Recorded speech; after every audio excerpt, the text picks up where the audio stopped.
Yeah, I'm still waiting for a few to attend.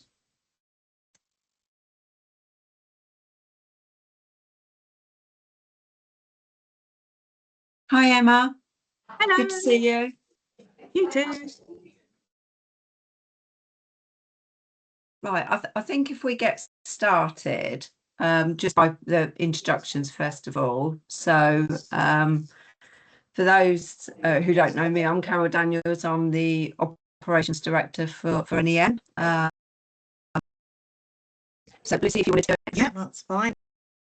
I'm Lucy. I'm the Office and Finance Administrator for NEN. You probably only see me behind an email rather than face to face, but yeah. Barbara.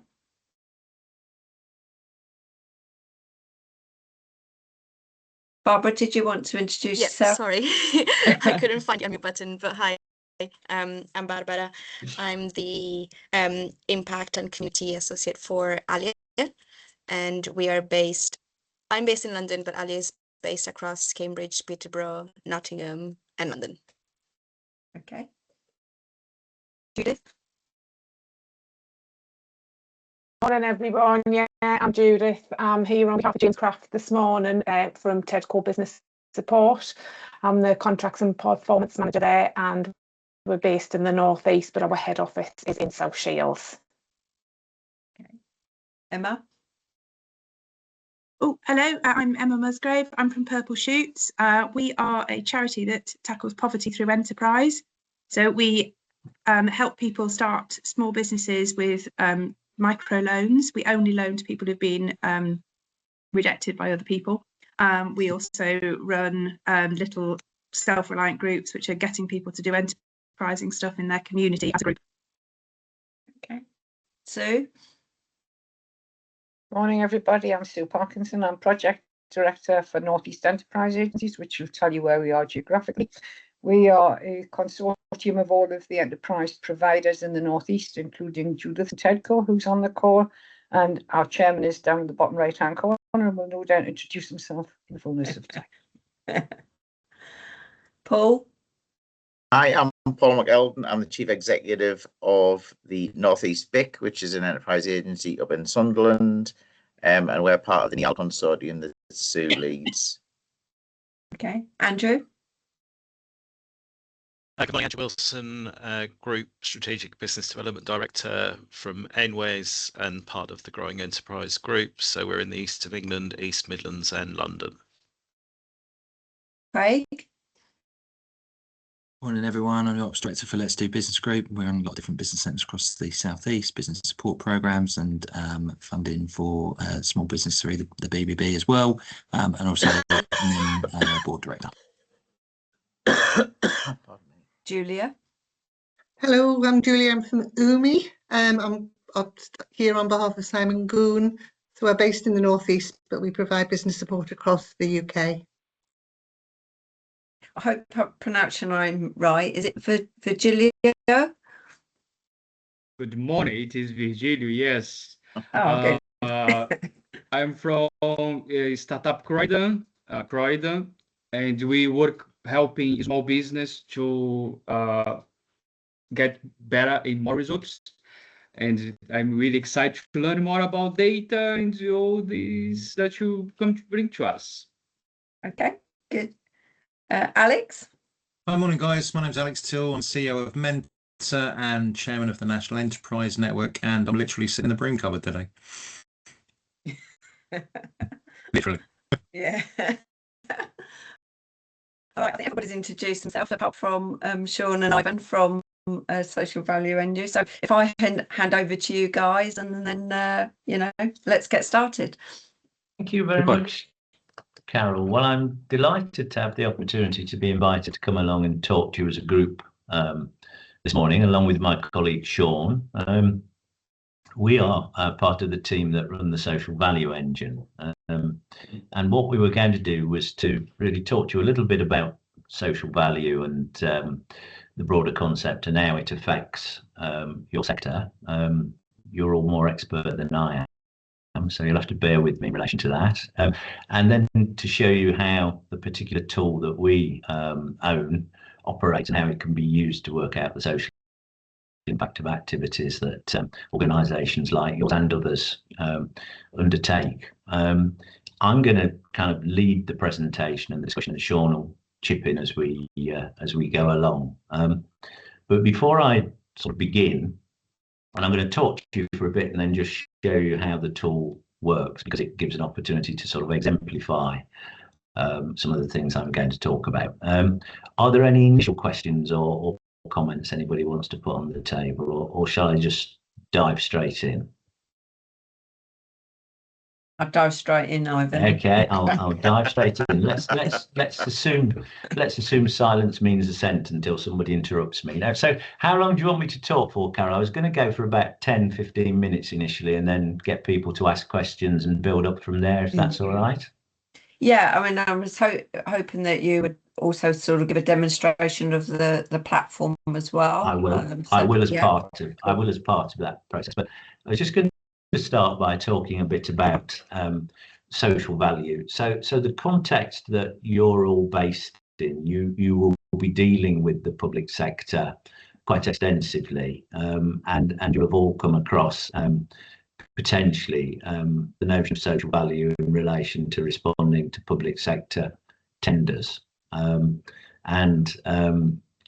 That all started quite a long time ago, in the early noughties, when principally the New Economics Foundation began a process of trying to think about how we generated a better return for local people and local communities from the things we did, and actually quite often when they were in their mission talking to people about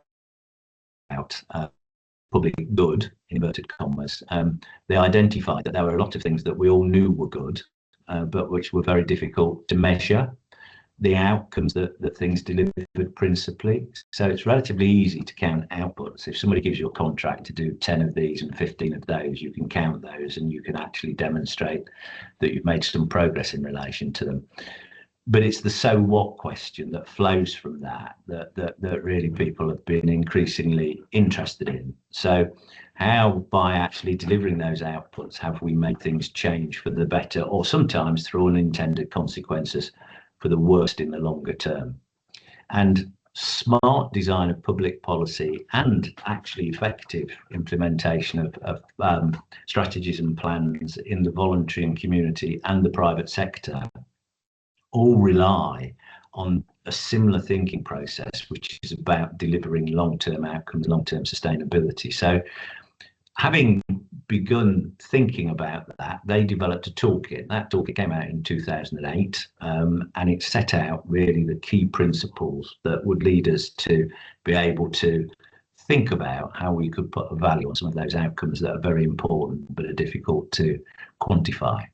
And it was really through the voluntary and community sector that interest grew and developed. And in 2012, through somebody called Chris White, it became a piece of legislation. So in 2012, a piece of legislation, the Social Value Act, went on statute books in England. And basically what that says, and it's had a whole range of tweaks and nuances since then, but it's still at the core of social value as a kind of obligatory aspect of the way the public sector operates and let contracts, is that if you spend over roughly £200,000, because the figures evolved, you have to have regard to social value in the way you let that contract. So because it's have regard to, that's not a very onerous duty. It's not like using your best endeavours. So what's happened is that in different places, people have either been more or less into this requirement for organisations to be able to demonstrate in tendering and procurement activities social value. Around construction and around local authority contracts more widely, and increasingly around NHS contracts, they've got a lot tighter and more prescriptive on it. And you'll quite often see now that if you're bidding for work in those sort of environments, the scoring process will ascribe up to 20% of the score to your strategy for delivering social value. And so there's been a whole growth of people who help organisations think about how they can measure and communicate their social value. And there are consultants that do it, so you can hire somebody to come and work with you to do it, or you can build your own capacity to do it. And on that continuum, we're at the end of actually building your own capacity to do it, rather than necessarily having to go out and employ a consultant to do it. And we characterise that as being interested in giving somebody a fishing rod and not a fish, which I think generally for the enterprise environment most of you work in, you would see as hopefully a good principle anyway, because if you're about helping people create sustainable, effective businesses, then that is a core principle that underpins, you know, good enterprise practice as well. You shouldn't just be interested in measuring social value because you want to win a contract. I mean, there are a lot of people who perhaps are fixated mainly on that, but actually there are much bigger implications from effective management of social value that underpin good practice. Because when you begin to think about how you are going to quantify, measure and report the social impact you deliver, it starts to ask you reflective questions about the way you've set up what you do.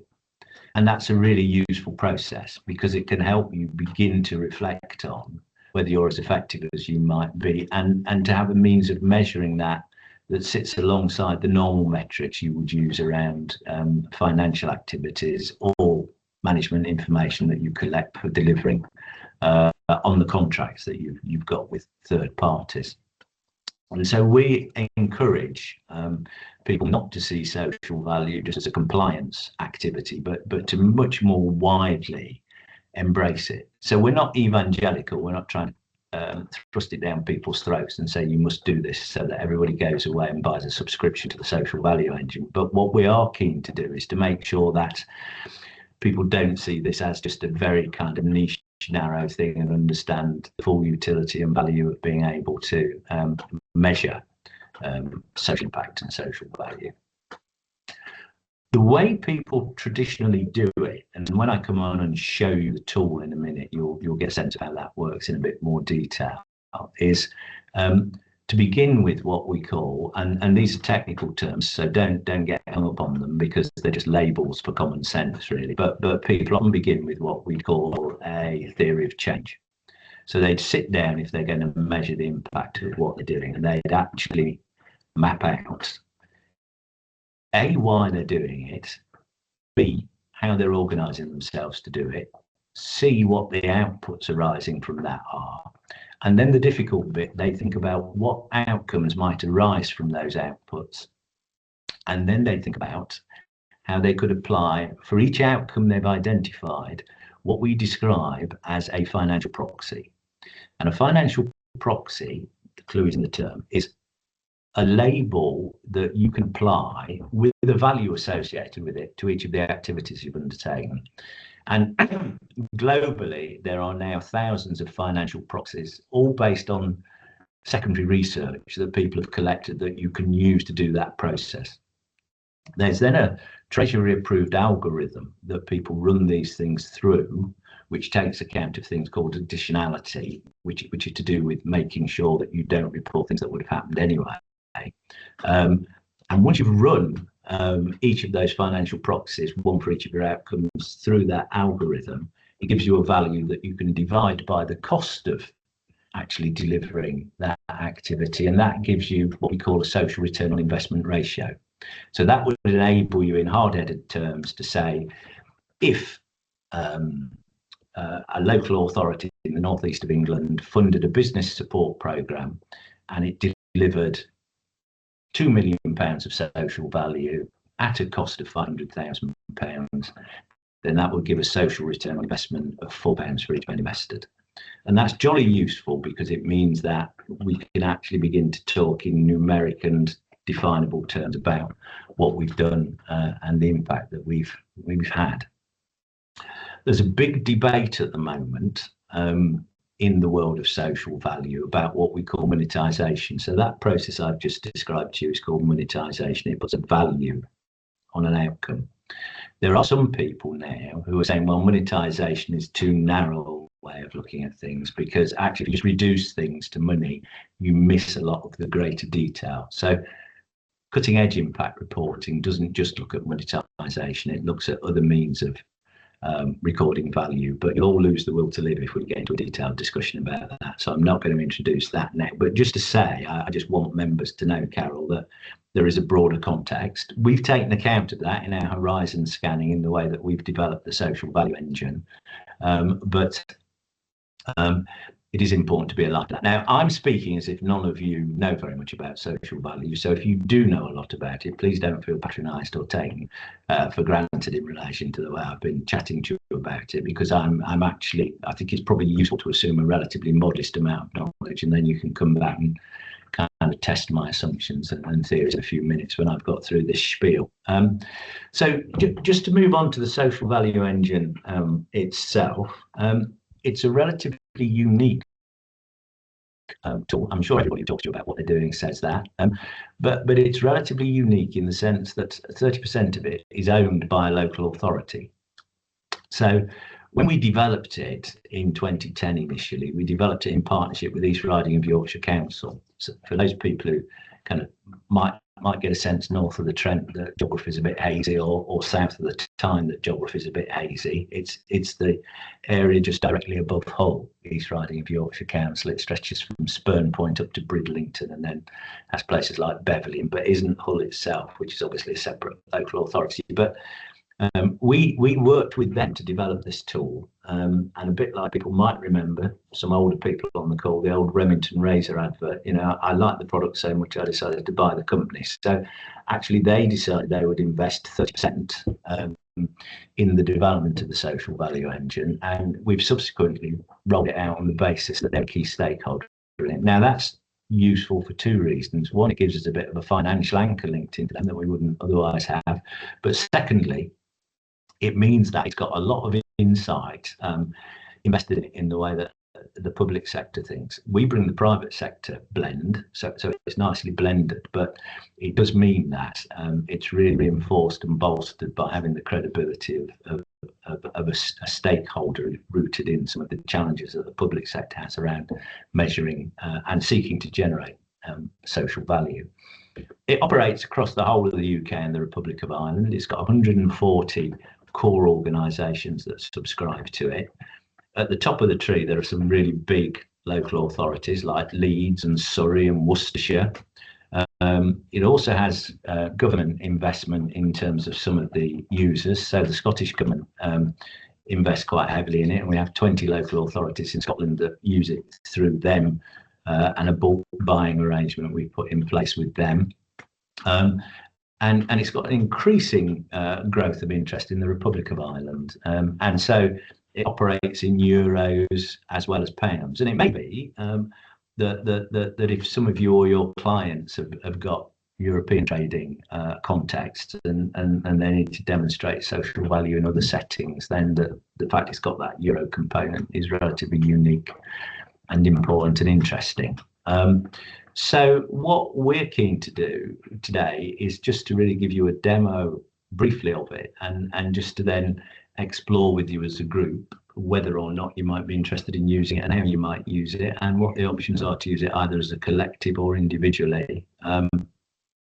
But before I dive into all of that, and it won't take that long to show it to you, but you know, I know what these things are like. If I just blather on for a very long period of time, I lose interest completely. So if I just pause for a minute to see if, having given you that kind of background spiel, I've also got a presentation that I haven't used for the purpose of this, because I think you could have death by PowerPoint, but I will let you have it, Carol, after the meeting to circulate to members of the group. But if I just pause to see if anybody's got any questions or comments they'd like to raise about what I've said so far, then I'll show you how it works. So I can see that Sue's got her hand up, Carol. Yeah, that would be a surprise. Right, I do know a little bit about social value, and I wasn't bored at all. That's really quite interesting, so thank you.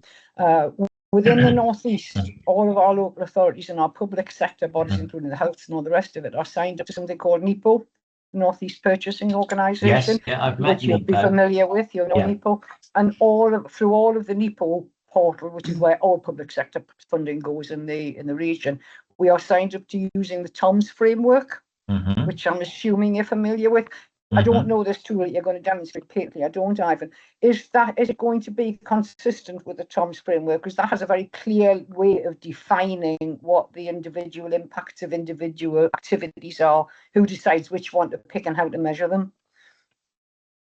So we have a utility and a connection with the TOMS, but because we work across Scotland, Wales, Northern Ireland and the Republic of Ireland, we have a lot more options and choices as well. So it is perfectly capable of using the TOMS as a measurement metric, but we work with about 7 or 8 different measurement framework and metrics. So it's got that utility, Sue, but it operates on a first principle of getting to the nub of the issues and then thinking about what the most appropriate measures are. But yes, it has got that TOMS capacity. Sorry, I went on mute there. Should have said thank you before I went on mute. Thank you. That's all right. Julia, you've got your hand up. Yeah, it was just when you're talking about the local authorities and various organisations subscribing, are they therefore asking, when they're putting up tenders, are they asking bidders to use this tool? How are the local authorities using it? It would just be quite interesting to know. Thank you. Yes. So they're not using it principally for procurement. So in most cases, what they're interested in doing is measuring the well-being and social impact of their funding activities.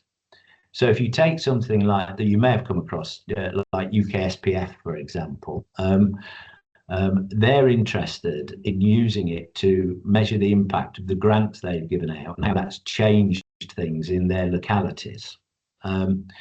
They're also interested in using it to plan the allocation of funding to deliver social impacts. So there are some that use it for straightforward procurement assessment and then ongoing social value measurement, the biggest of which is Leeds City Council, and we have a whole range of dashboards and other things with them. But actually, interestingly, the space that we've deliberately tried to get into with our local authority partners is, and this is why I think our numbers of subscribers in local authority agenda are growing, is to say procurement's really important, but actually there's a whole raft of other stuff you do as organisations that it's useful to be able to measure the social impact of. So if you take the example of the Scottish local authorities, they all use it to measure the outcome of something called their community-led local development programme, which is a programme that gives, and Emma would be interested in this, micro grants to small organisations in really small communities based around the principles within community wellbeing. And they use it, and some of them work with what they call their third sector interfaces to measure the impact of those sort of programs and activities. Because we've tried to make sure it's got the utility to work over a number of different settings, Julia, it is used actively around procurement, but it's also used, and we've really deliberately tried to push this agenda around those broader wellbeing outcomes that local authority activities can deliver. Thank you, that's helpful, thanks. Any more questions before I perhaps just give you a quick flavour of what it looks like? Okay, right, well, I'm going to share the screen now, if that's all right. Can you see my screen? Yeah. Okay, so you get into the social value engine just by a web link, and when you get into it, you have 2 opportunities to choose how you want to measure the impact of something. You have an expert mode and what we call a wizard mode. The expert mode tends to be taken on by people who've spent a bit of time using it and are very clear on how to use all the detailed nuances within it. But we always get people to start with the wizard mode. And basically what you'd start by doing in the wizard mode is just in this box, which asks you to set out your objectives, either type in a description of the activity that you're undertaking, or cut and paste a description from somewhere else that relates to your project. So what I've done here is cut and paste in some information about an enterprise agency. So this says, our mission is to create and sustain jobs in the local community, delivered through developing and supporting businesses, providing an environment in which businesses can work, grow and succeed, encouraging and supporting economic development, and developing a dynamic, innovative and effective enterprise agency. There's a bit more blurb in there. So basically I've put that in. What I've then done is clicked on this suggest improvements button, and effectively the AI within the engine has crisped that up into a detailed impact statement. It gives me a rationale for why it's done that, to say, is this a fair description of what you're doing? If I say it is, I then continue, and basically what it then does is it actually says, let's think about what the outcomes you're delivering that we could ascribe a value to might be. And it will identify up to 6 to 8 to get going. But I've obviously, best Blue Peter style, this is one I prepared earlier. I've actually already identified through this process, or it has for me, 3. So business growth and sustainability, enhanced skills and employability, and job creation. So once I've chosen those, and you can see it's suggesting a fourth one there, but I'm not going to choose that for time. But once I've chosen those and I go to the next bit, which is to identify the financial proxies. If I say that I'm happy with those, I then click on them and it comes up with a financial proxy that it suggests to me would be a good way of measuring that particular outcome. And I've chosen 2 already, one around business growth and sustainability, and one around enhanced skills and employability. And for each of them, it gives me the source for the proxy. So this one here, which is expressed as the average SME gross value added contribution, comes from the ONS. This one comes from a report called Quantifying the Impact of Investment in Education. But I'm going to show you how the third one works to show you the actual functionality live. So if I click on job creation as the third one, what this will do is it will sort initially through the bank of 600 financial proxies we've got logged. And if I don't like any of those, it will then do an external internet search. Where it gives a date for a financial proxy, which is before today, we've updated those values because we curate these proxies to be at today's prices. So it's come up here with a proxy from the ONS based on the average increase in income from getting a job. So I'm just going to choose that for the sake of argument. If I choose that, it then asks me to put in the volume that I've achieved. So let's say I believe, based on either a forecast I've done, or if I'm doing it in a summative way, based on the information I've collected, that I've created 10 jobs. I can put in the number of years that that activity has run over, if I want to, because that will give a sense of the actual longitudinal value that I've delivered. But also, we've programmed in a series of norms for what we call the impact adjustment. And these are based on work that was originally done by the Ministry of Housing, Community and Local Government to say that, on average, if somebody in England runs a business support programme, we've looked over hundreds of them, and this is the amount of impact that might have happened anyway without them doing that programme. So for this measure, they're saying the impact adjustment is 55%. So interestingly, they're saying that on average, only 45% of the people that you claim as having achieved a job will have achieved that. Now, you may resile against that and say it's not true for my area, it's far less or far more. So you can adjust it yourself. But we suggest to people that we start with those national norms because it's a good starting point to get you thinking. So if I accept that,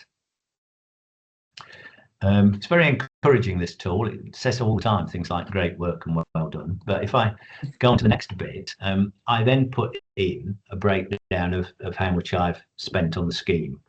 And what I can do when I add an input is I can label it. So if it's just hard cash, I'll just put in a figure like scheme cost. But it might be that around in-kind contributions, I've had some mentoring advice that's been given free of charge by a solicitor or an accountant, or I've had some volunteers. And so I can use those categories to thicken out the detail of what I've got. But once I've put in my cost, if I then go to the final bit, I get a report.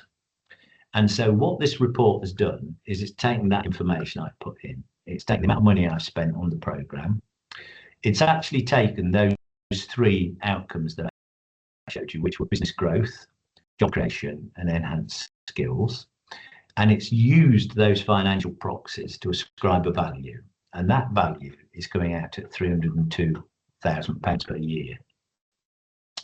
Now, because we like to think about this in isolation rather than in inflation terms, what we actually do is we net off a discount rate, and this is part of the algorithm requirement if you're going to do this to national standards, that shows you it at what's called a present value, which is the full value at the end of the year. And you'll see here that because we've netted off 3.5%, that figure is turned into £2.91.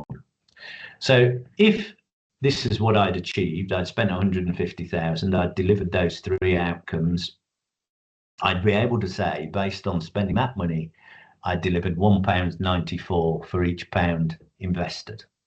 And these donut charts show me what that's made up of. And there's 3 donut charts. The first one shows me who in the local community is likely to benefit. So you've got local businesses, local residents, the individuals employed, sorry, the individuals engaged, business owners and the employees, and it shows you how that breaks down as a percentage of the gross impact value. It shows you how the 3 outcomes and the sales break down as a proportion of the total value. And then here, what we do is every financial proxy we use is tied back to one of the Sustainable Development Goals. There are 17 of these. They're part of a global framework set by the UN. And you'll see this project, almost completely unsurprisingly, has mainly delivered decent work and economic growth and quality education outcomes. So that's the heavy lifting done for me. I've taken my project, I've cut and pasted into the box, I've logically looked at the outcomes it suggested, I've used it to ascribe a value to those outcomes, and I've looked at the report. If I then toggle over to expert mode, I can go in and adjust it as I want. So basically there are a series of drop downs here that I can use to thicken out my reporting. So in the first bit, the details bit, because it was tired, because I was, I can change the name, the objective, which is a description of the activity, which is a description of the background to the organisation, the activity, the reason that the analysis is being done, both in terms of its scope and purpose. I can adjust the discount rate, and importantly, I can put a location in. So I can put a postcode in, and that will then enable me further down the line to generate a dashboard which will show the distribution of activities. So if I was running 3 business support programs, one in Washington, one in County Durham and one in the middle of Newcastle, I'd be able to tag those, and then I'd be able to generate a dashboard that would have a little dot on for each that would show proportionally the size and scale of what I was doing where.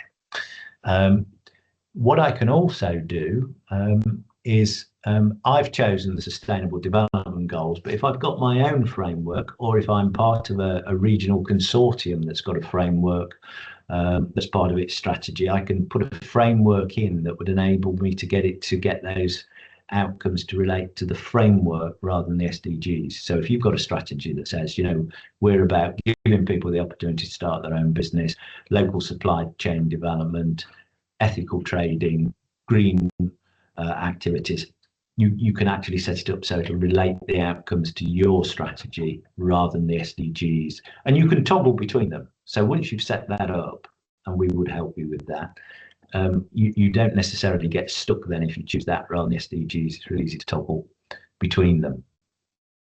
What you would also do potentially, if you're interested, is in this section, which is where it's chosen the financial proxies, you can actually input proxies of your own. You have to have some data that you can justify, but you could put them in. It's also got the TOMs loaded into it. So if it had chosen some things that weren't TOMs, but you were actually using it in relation to that TOMs agenda, you can tap into the TOMs through it. In terms of the outcomes, you can adjust any of it. So if you'd used this as a forecast, and then you'd gone out and begun implementing your business support program, and actually you'd supported 10 businesses, all you need to do for each of these is to click on this edit function and go in, and then you can just change the thing really easily. There is some functionality that I won't demonstrate now because of time, which enables you to, instead of doing that yourself, generate a hyperlink, and that hyperlink will go to your reporting organization. They just see a really simple drop down with the variables they're interested in. When they update those and click return, it's then sucked back into this tool and it updates it. So it makes it much easier if you want to, for other people to be part of your reporting framework. We've also got the capacity, if you're collecting evidence, so if you're a cynical client who doesn't believe you created jobs unless you can actually log in the system, a proof of the contract of employment of each person, it's got the capacity for you to upload that sort of information. So it'll do a real-time change to take account of that change I've just done. So you'll see in terms of the report now, because I've doubled the number of jobs, that's gone up to £3.22. Go back to the outcomes. The other thing is that if you wanted to go to any of these sources, you can just click on this and it'll take you to the hyperlink. So you can always reference your sources in the way you operate. The final thing I will just show is if I go back to projects. When you've created a project, and mine's very busy because I've got lots of projects on it, you get what we call a tile. And this tile is just a summary of what you've done to date. But if you were running quite a lot of projects and you wanted to look at the group impact of 4 or 5 projects, what you can do is this thing here that looks like a luggage label, you can attach that to each of the projects you want to do a group analysis for. So if I was to go here and pick, for example, Hereford, it will just choose the projects that I've put in around Hereford. And then if I click view group report, what it will do is it will take those projects as a collective and give me a report, an overview of what they've achieved.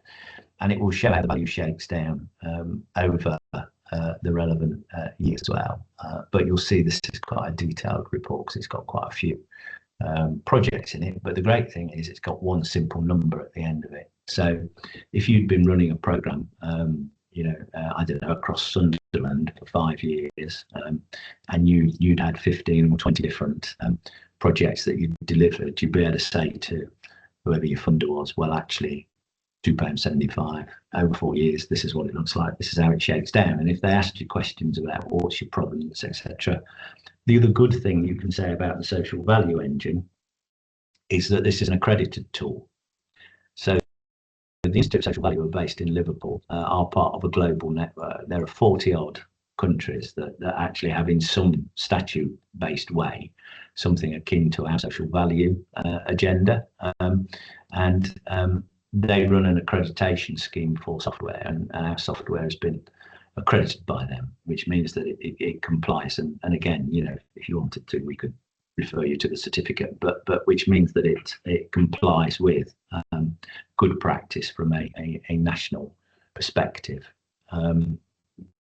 So again, just in terms of doing this in bite-sized chunks, I'll come back and perhaps talk about how people use it and give you a flavour of what it costs to use it in a minute. But if I just break there in terms of the demo, Carol, and see if anybody's got any questions or comments.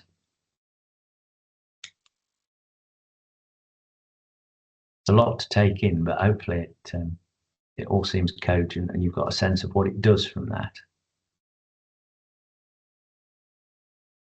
If anybody's got any questions that they think of following the the session, then you can send them on to me, and I can share them with Sean and Ivan. Paul, you've got your hand up.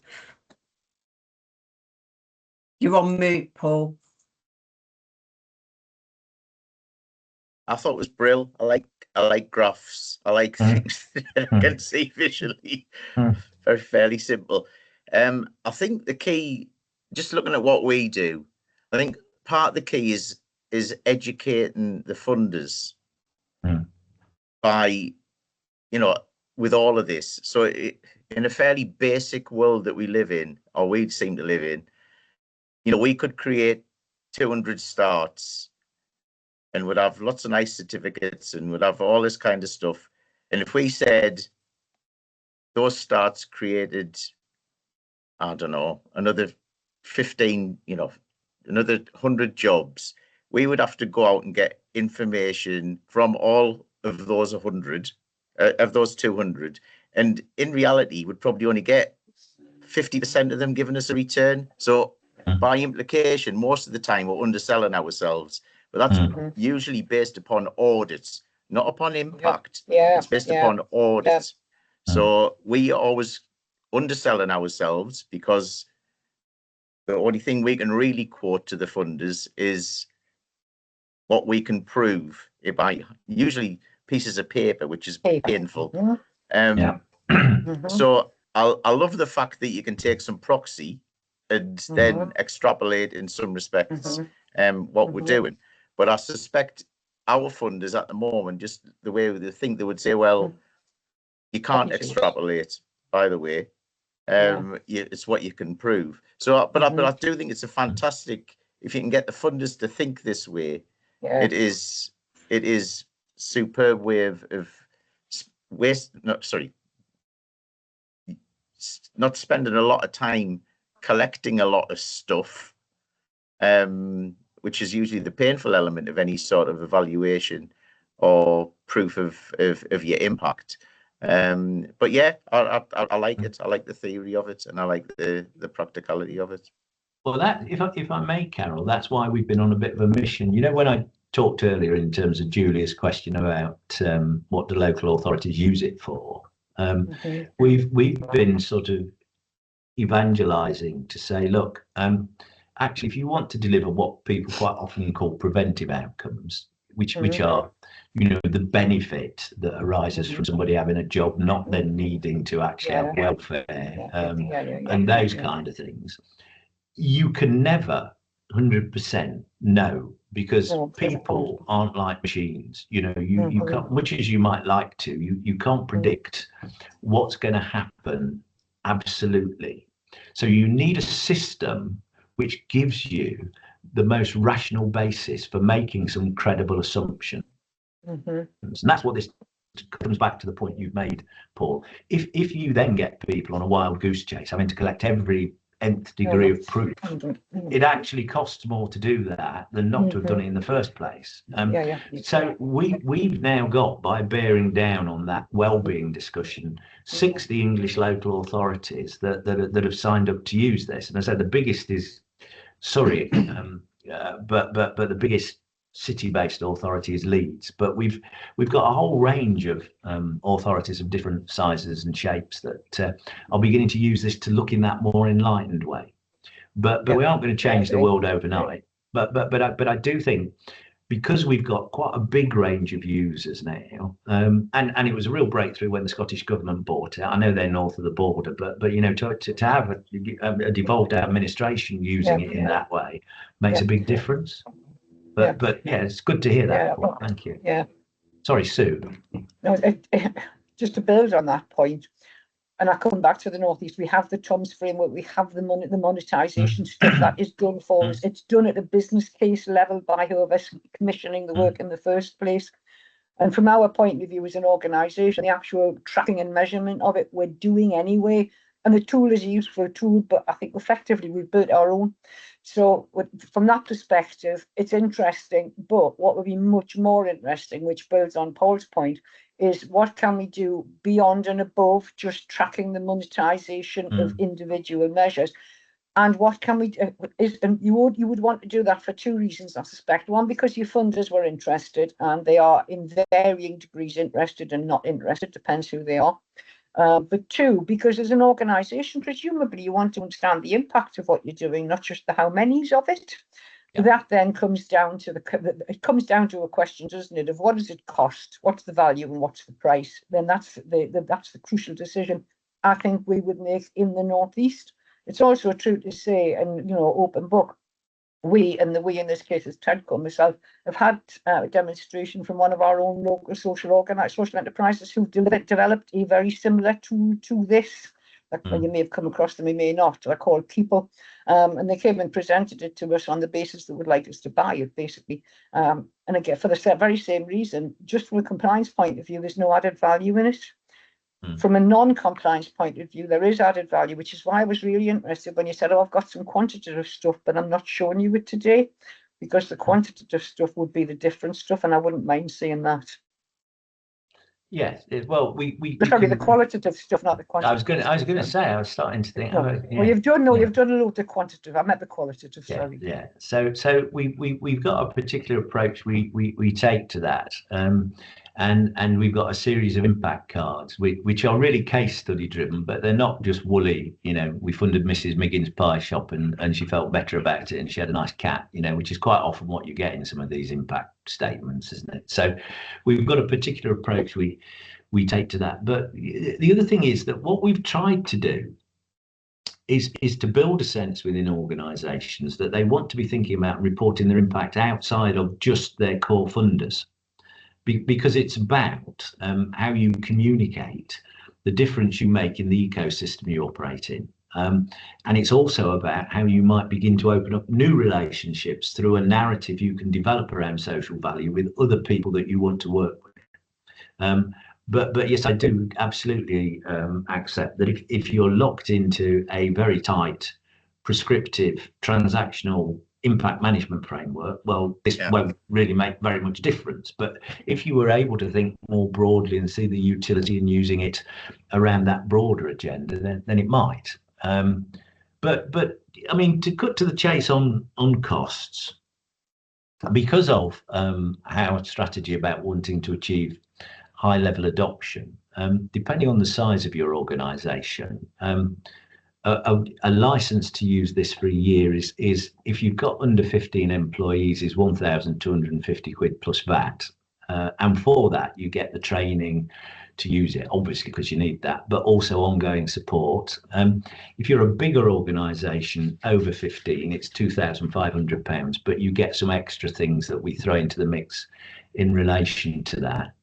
If you commit for more than 1 year, you get a 10% discount. More than 2 years, you get a 20% discount. And we have some group purchase schemes. So, for example, in terms of the Scottish Government, in the Worcestershire County Council and organisations in Worcestershire, we offer a substantial discount where they've agreed to buy it as a collective.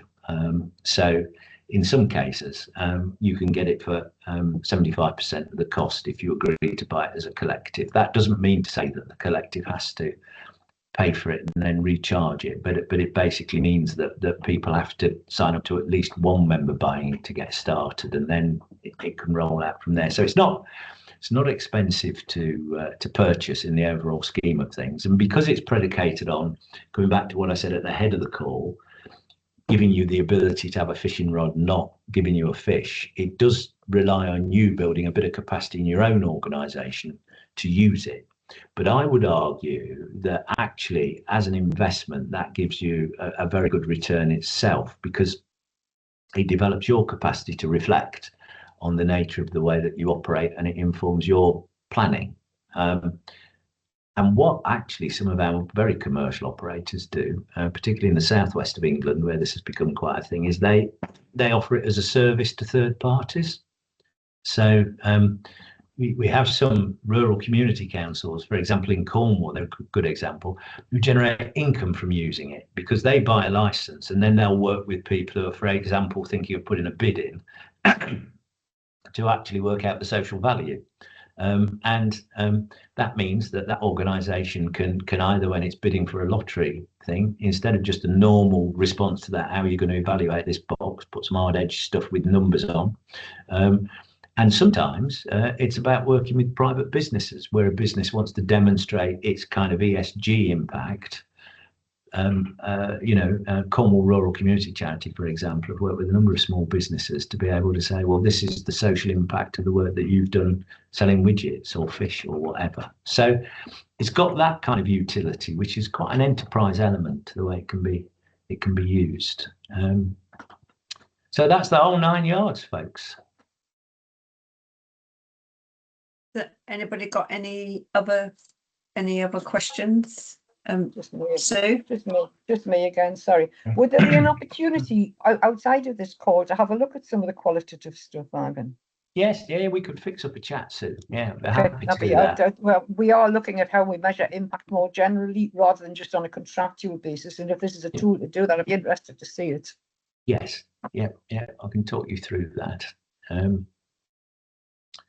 So I think from our perspective, I mean, Sean's just quietly, as always, have to put up with me blathering on, but perhaps Carol might just see if Sean's got any observations, and then, you know, if there are any people on the call who are interested, either in an individual discussion, or if you in your huddle, when we've disappeared, have a think about anything you might want to do collectively, we'd be very interested to kind of hear more from you. I'm very happy to connect up, you know, offline directly with Sue around that impact reporting element.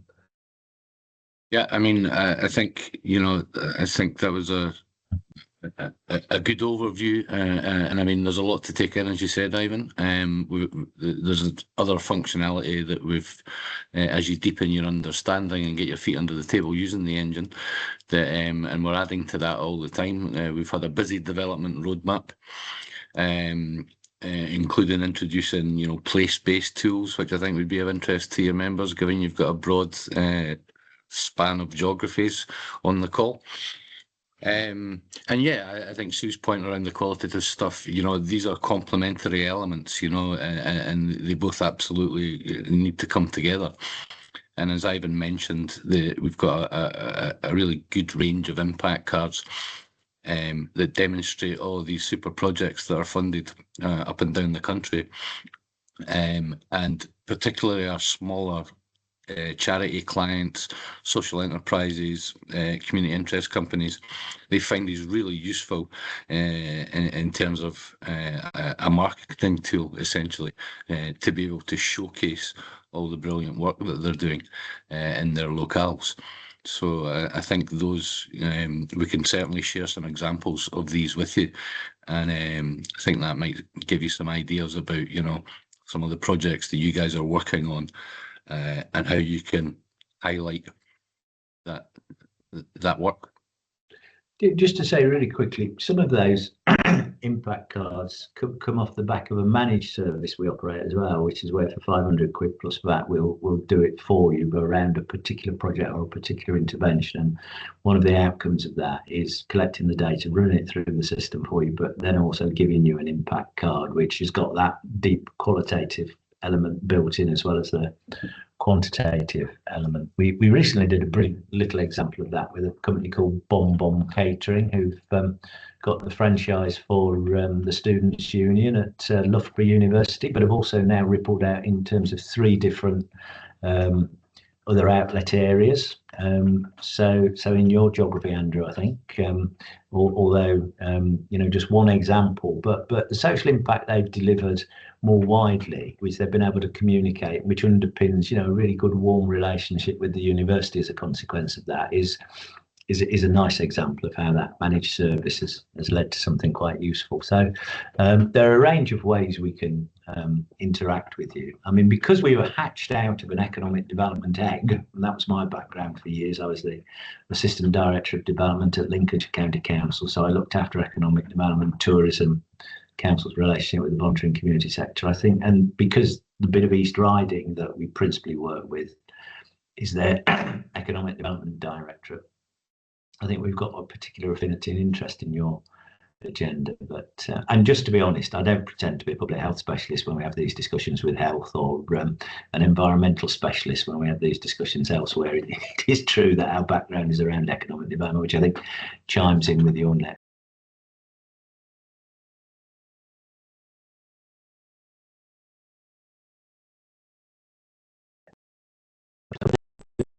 We've left you with some interesting thoughts, but I will send you a sort of standard presentation we run through for, if you like, starter-based groups, because I think there are just some useful resources in that around the practice and principles of social value that some of the people on the call might find helpful.